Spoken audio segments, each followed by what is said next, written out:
ভূমি সেবায় দুর্নীতি ও হয়রানি বন্ধ করতে চায় সরকার। রাজধানীর তেজগাঁওয়ের ভূমি ভবনে ভূমি সেবা মেলার উদ্বোধনী অনুষ্ঠানে এই কথা জানিয়েছেন প্রধানমন্ত্রী তারেক রহমান। নির্বাচনী ইশতেহার ও জুলাই সনদের প্রতিটি দফা পর্যায়ক্রমে বাস্তবায়নের মাধ্যমে জনগণের কাছে দেয়া প্রতিশ্রুতি পূরণে কাজ চলছে বলেও জানান সরকার প্রধান। সারা দেশে আয়োজিত এই ভূমি সেবা মেলায় তাৎক্ষণিক নামজারি, অনলাইনে ভূমি উন্নয়ন কর পরিষদ, খতিয়ান আবেদন সহ বিভিন্ন ডিজিটাল ভূমি সেবা দেওয়া হচ্ছে।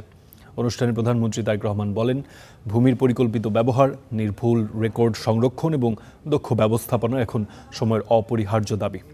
তিনি আরও যোগ করেন, ভূমি সেবা মেলার আয়োজনের মাধ্যমে সরকার জনগণের কাছে নির্বাচনী অঙ্গীকার বাস্তবায়নের পথে আগাচ্ছে। শুধু ভূমি সেবা নয়, প্রতিটি ক্ষেত্রেই জনবান্ধব কর্মসূচির মাধ্যমেই জনগণের কাছে দায়বদ্ধ থাকতে চায় সরকার।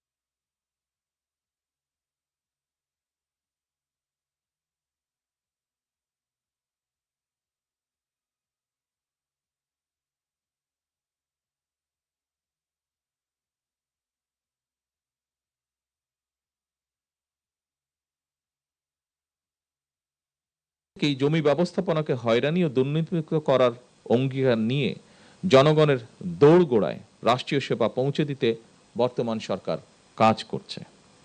আমি ভূমি মন্ত্রণালয় মন্ত্রী থেকে শুরু করে এই মন্ত্রণালয়ের সঙ্গে সংশ্লিষ্ট সকল কর্মকর্তা এবং কর্মচারীদের দৃষ্টি আকর্ষণ করে বলতে চাই, সেবা প্রদান জনগণের প্রতি করুণা নয়, বরং জনগণের সেবা নিশ্চিত করা আমাদের দায়িত্ব বলেই আমি মনে করি।